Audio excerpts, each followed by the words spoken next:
KSR does. So, yeah. We can finally get into it and hope that everything works out. Hope the ping is better for Clem as well, and we get a very even TvT. In the top left of Whispers of Gold, we do have Clem, and in the bottom right it is Byun. Through all the mess and stuff, I don't think I put up bets.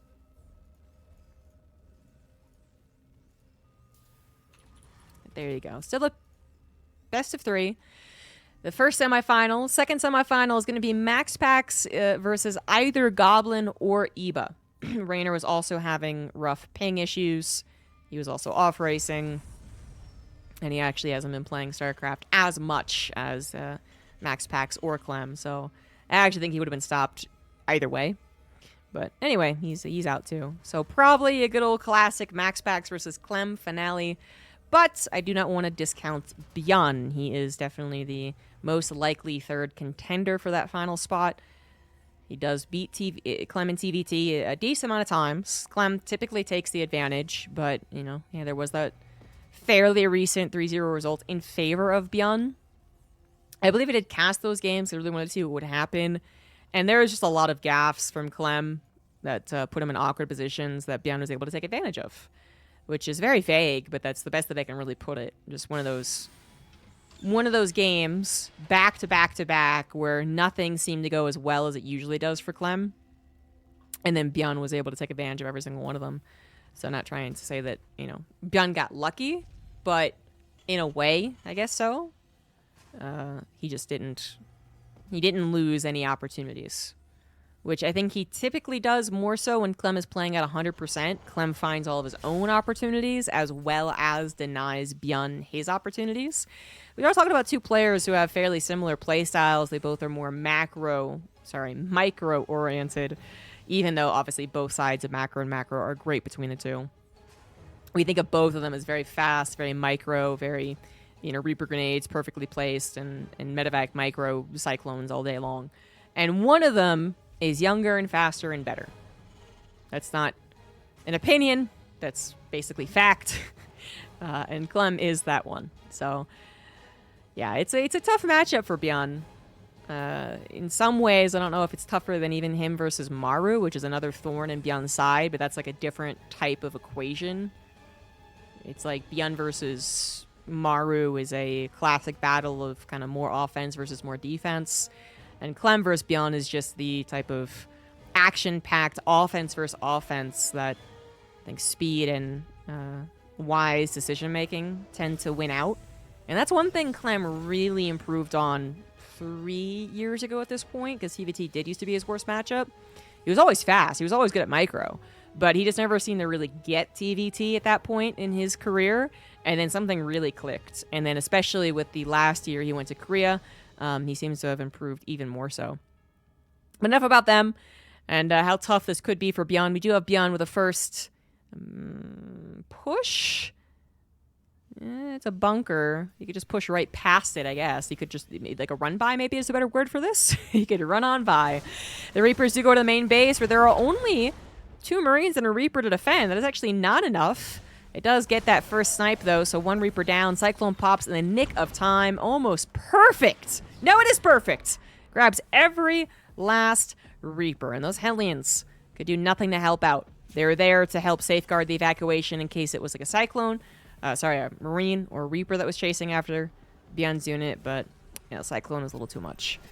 Maybe they could have run into the natural and at least caused some delayed mining, but... Say, Livy? The Hellions now look a little bit useless. Not going to be too influential for the rest of this TvT. We are, as you guys have seen, just a reminder, back on the old Cyclone. So it comes out of the tech lab is a really big difference. It has that lock-on range as well. So my whole rant and crusade earlier last year has taken some time, but it's finally gotten to a point where I wanted it, which was... no changes to the Cyclone. Just forget the last year happened. And please, for the love of God, forget that weird-ass Cyclone versus Cyclone meta that we had. That was terrible. No one liked that. Glad that didn't actually stay in the game. That's the last time it was mech. There we go. That's the last time it was mech, was that DreamHack Atlanta where it was Cyclone versus Cyclone. God, that was weird. Anywho, Clem's in a really good position. He is up 3 workers. Third CC is done. An entire command center ahead of Byun. That's rough, buddy. Stim is faster for Byun, but not a super considerable difference. Although Medivacs are also here. Okay, so he did go into a faster kind of 2-1-1. He does have a lot more mobility and a lot more pounce power than his opponent.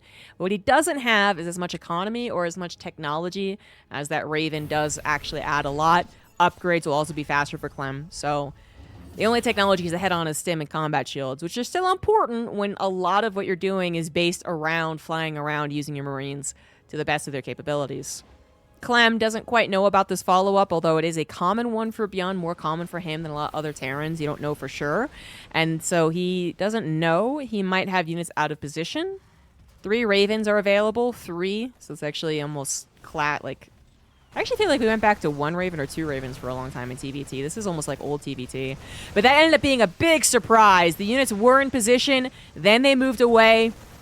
The exact time that Byun moves in, Byun already grabbing 8 SCVs. Now, he will be cleaned up, I think. Yes, that actually was a little scary with the medevac healing going on, but that will be enough. Cyclone lock-on is back to being, you know, the range of... I can't think of anything, actually. I was going to say the range of the sun, which I guess still works, because the sun's just huge, but it is a high range again. So I think we're going to have to get used to the expectations of when cyclones kill something again. Anyway, was that enough damage? Actually, maybe not. 8 SCVs killed, a chunk of Marines killed as well. Something to consider as we have more and more engagements being prepared for Byun. But 8 SCVs was probably not enough. Third CC being down on location, though, that is the big difference. Clem needs to be contained. He needs to actually get to a safe point before he can really feel like he can take that third. And so Byun does get actually saturated mining much better, much faster than Clem with this opener. But, again, the downside is like that technology. So at this point, the economy has been equalized or actually even improved for Byun. But the Raven technology could still be a very different beast. Byun could mishandle this contain, get broken, try to escape, end up having a lackluster tank count on his own defense, because he also didn't have that high of a tank count, right? 4-3 here. And then lose. Like, that could absolutely still happen, but he is in control of this game. That's where he likes to be. That's what he does his best work with. And so he's also even taking a 4th on location. Clem, he knows that he needs to break out, so the faster the better for him. So this is finally an opportunity to do so. 1 tank was destroyed. 2nd tank was a hot pickup. That's nicely done. But now we have a fully energized Clem. He's got Ravens, Medivacs, Stim, combat shields, his own tank count. And he is looking to push across that map, like I was saying. Byun's goal at this point is to buy more time. And so a nice tank shot right there is really going to help out, trying to take advantage with a little Marine fight as well. Byun continuing to buy more time for more reinforcements, but then also for his 4th command center to finish. That's something that Clem does not know about, but he could figure that there's a faster 4th on somewhere.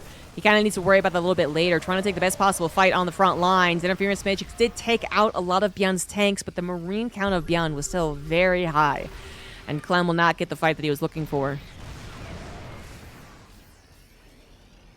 I don't know. Byun's getting some really good fights here. Clem kind of mishandling his Marines to a certain degree. Actually does manage to pounce on top of those 2 tanks, so maybe that wasn't a mishandling. He took the damage, but ultimately lived through it, able to take out quite a few key units and structures. And now Byun really feeling desperate. He's only down to 1 tank here, and 3 Ravens are still alive.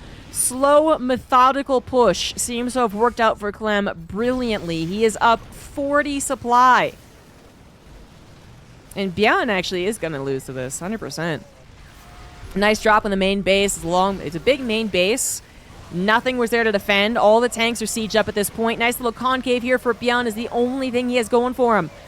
But he did lose a lot of workers, and he's not quite going to clean this up. Well, technically, but yeah, he knows that he's still in a lot of trouble. That is GG. Clem with a pretty picture-perfect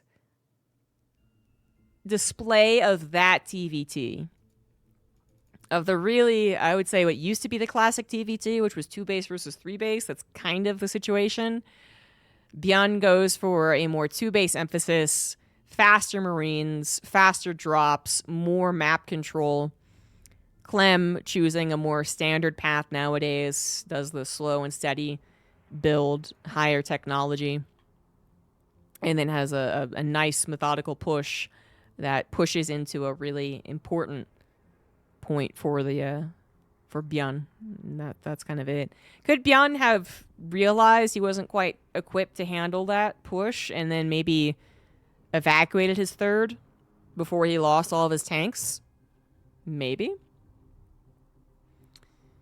But then there's a kind of like a game to play as far as revealing your own weakness to your opponent. You know, as soon as you look panicked and you're running away and you're lifting your third CC and you're pulling your SCVs, that's when the other guy's like, oh shit, oh, okay, now it's time to go. And then suddenly you're contained and you're natural, which is hardly any better. So my unfinished basement portion is a gym, and my cat will open the door. I close it because I'm afraid that they're gonna get underneath the treadmill or something. So you know, I'd rather not risk it. So like Wicket, who can't open doors, will be like scratching at the door, like putting her paw underneath or something, and then Dimitri will be like, "What's your problem?" and come and open the damn door, and then leave. But occasionally he locks himself in the bathroom. I don't know how, but he's a big dumb orange boy, and I love him. All right, so we got oh no, not that much of a lead, not that. In the bottom left of ley lines, I'll let everyone is here. It is Clem. And on the top right, it is Byun. Dimitri, like a Russian name. Actually, we think that it might have been a French family. But yeah, I like the name. We didn't name him. We got him when he was 8. So we just kept Dimitri. Because I like Dimitri because I liked Anastasia, and I thought Dimitri was a really cool name. Dimitri's the love interest in Anastasia. Anyways, he's a funny cat. Yeah, I don't know how he closes the bathroom door on himself, but he doesn't know how to open it. But he clearly knows how to open doors. So what's up with that? I think he just wants attention. Yes, it's the type of door handle where you pull on it. So he just reaches up and pulls. If it was like a knob, I'm not sure he'd be able to do it. But it'd be interesting to find out. Maybe I should give him a test where he has to try all the different knobs to doors. Anyways, I've put my cats. You still have the cat cam up. And you do have a 1 Rex expand coming out for Byun, whereas Clem's going for what is now really the standard factory expand. Again, in general, that last game can be explained kind of by a standard versus non-standard style. But for Byun, that quick follow-up into a 2-1-1, it's not really uncommon, particularly if he opens with a 2 racks at home. You have a proxy any of the racks, it's much harder to do a 2-on-1. But it's really not uncommon for Byun. Every now and again, Clem will throw out a faster stim medevac build as well, but he doesn't look as good with it, actually, as Byun does, even though I think Clem is overall the better player. Byun just has an affinity to that 2-1-1 style of play. He was the absolute best with it back when it was the go-to meta in TvZ. He was the best player in the world at that point. He came back after military and was just like right back into it, and he kind of proved that it wasn't completely gone in TvZ and it still existed there in that matchup, although not as much on 2 bases, right? We see 3cc 2-1-1. And then TvT also still exists. But it's kind of a classic matchup, even though it's not as common now, because you did used to have a lot of heavy pressure Terrans versus defensive Terrans. And that's what that boiled down to. So even though Clem can be as good on the aggression, and sometimes you see both players open up Cyclone medevac, although now it's a new Cyclone, it might not happen as much. But we do see that a lot between these two. They will just pass each other and create really big micro wars. I would say the difference between the two, as I see it right now, is that Clem is generally better in most departments, but then Clem seems to have a comfort in both defense and offense TvT. So I know I sound like I'm gushing over Clem, and I guess I am, but it's more just to highlight why it's that little bit better than Byun, who is still a top 8 Terran in the world, top 4 Terran in the world. Clem, Maru, Byun, and then I can't think of a 4th right now. But yeah, so top 4. Maybe Cure. Yeah, maybe. So it's like, he's obviously very good, but he does somehow, consistently get more often he loses to Clem. And I think that's a really big reason. Byun almost never feels comfortable when he plays a defensive style, or Clem has really made it his own, even when he's forced to play a defensive turtley TvT. This is the micro battle that I was alluding to, and unfortunately for Byun, who is already down a game, he has lost it totally and entirely. Not just losing the Cyclone or the Medevac, but both. That's a really bad start for Byun. But that is also perhaps not just maybe a little bit of ping. I'll throw that out there because they were playing, a shared difficult server for both of them. No! But I was going to say the Cyclone. The Cyclone no longer is the short little lock-on range thing that it used to be. See, there you go. Ditto. Finally getting some revenge here, but unfortunately not enough revenge. Tank should probably cover him. But I think that Cyclone lock-on range was the difference. Beyond probably a little not used to the range, whereas for Clem, right, he got the benefit from the beginning. He got the lock on. He just had to keep it. That's not hard to do unless it goes out of range for sight. But for Byun to kind of anticipate that range and play around it when you kind of forget that it's the new range, like that's a little more difficult, right? So, very unfortunate start for Byun. He holds against the counterattack. That actually could have been game over if both Cyclones got a lock on to the tank. But it's not game over. It's still effectively game over. That's a 20 supply difference overall. 4 in SCVs. Make that a few more maybe? Okay, yeah, just 2 in SCVs. But look at that army supply. I mean, early game TvT army supplies aren't the end-all, be-all at all, actually. Like, sometimes they really don't matter because tanks do such a great job covering. You don't have stim to really pounce on opportunities, so on and so forth. But that's pretty big. Okay, well, third CC is going to finish up for Byun. For Clem, it is already done. Not that big of a difference between the two, but I'm imagining that Clem will get his on location much faster. Clem is also ready to push out with a vastly superior army in quantity as well as quality. Let me double check that. Both have 2 Ravens. That's not too bad. But not only 3 tanks to 1, but also Vikings to none.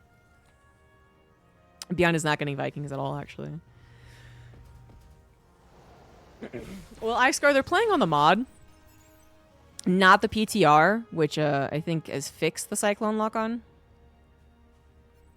So, that's what Clem was saying anyway. But yeah, quantity is obviously the biggest issue. But there's also the quality of the Vikings here. Means that they can bully the Ravens of Byun and then just inch forward with the tanks. This will be a slow but steady death of Byun.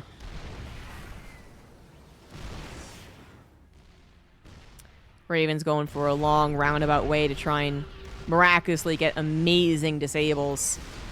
That's exactly what they'll do. They will get 3 disables. Only 1 tank is able to unsiege right there. So this might be a still not winnable fight.